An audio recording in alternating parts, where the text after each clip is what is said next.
Children of Dunblane are celebrating this morning after they achieved every pop star's dream by going to the top of the pops, just 6 days after their charity record went on sale. Their rendition of Bob Dylan's song Knocking on Heaven's Door includes a new verse with an anti-gun message.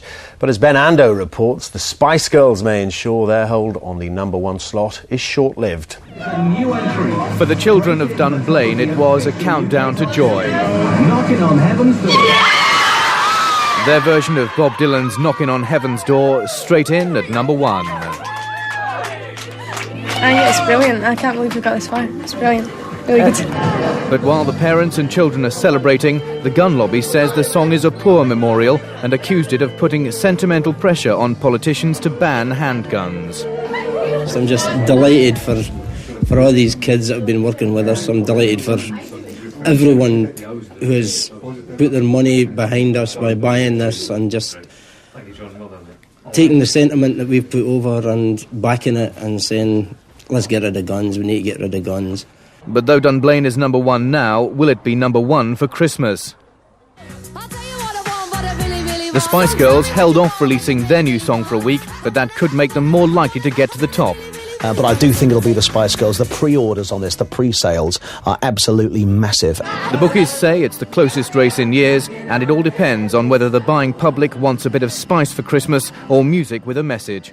Ben Ando, ITN.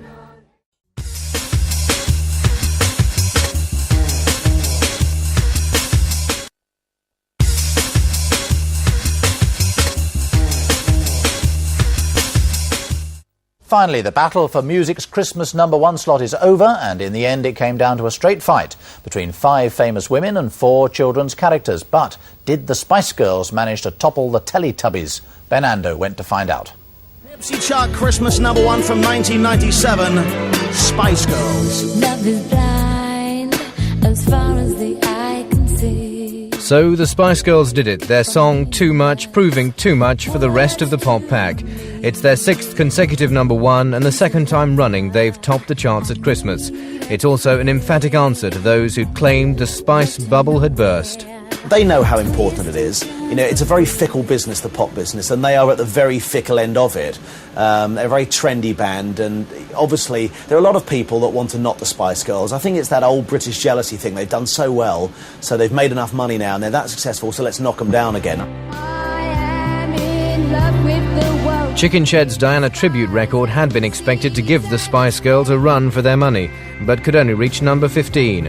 So it came down to a straight race between the Spice Girls and the Teletubbies. Sporty, Scary, Ginger, Posh and Baby v Tinky Winky, Dipsy, Lala and Poe. On the day, it was Christmas twice for Spice. Ben Ando, ITN.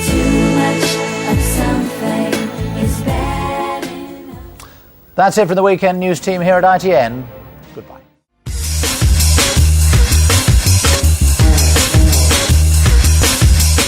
Finally, some Christmas traditions are a little more recent than others. Can you remember the last time the Spice Girls weren't at #1 over the holiday period? Well, they've done it again. Guy Johnson reports. Last year there were 5, this year there are only 4. But it doesn't seem to have made any difference, because Goodbye has given the Spice Girls the present they wanted, their 3rd consecutive Christmas #1. It's a hat-trick that's not been achieved since another Fab Four, the Beatles, did it in the 1960s. On the Christmas countdown, Spice Girls have done it again. People have wanted to write them off for the last 2.5 years, but every time they come back in another #1, this is 7 #1s, the 3rd consecutive Christmas #1, and it just proves that 5 became 4 and they're still as popular as ever.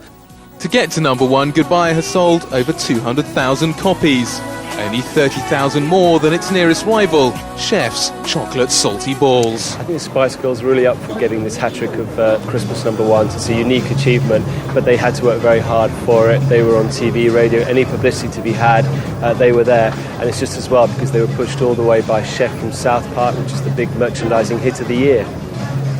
OK, while the pundits may have got it right, the bookmakers certainly didn't. In the next few days, they'll be paying out millions of pounds to lucky punters. Ladbrokes, for one, though, won't be making the same mistake again. It's already got the girls down as 2-1 favourites for next year's #1. Guy Johnson, 5 News.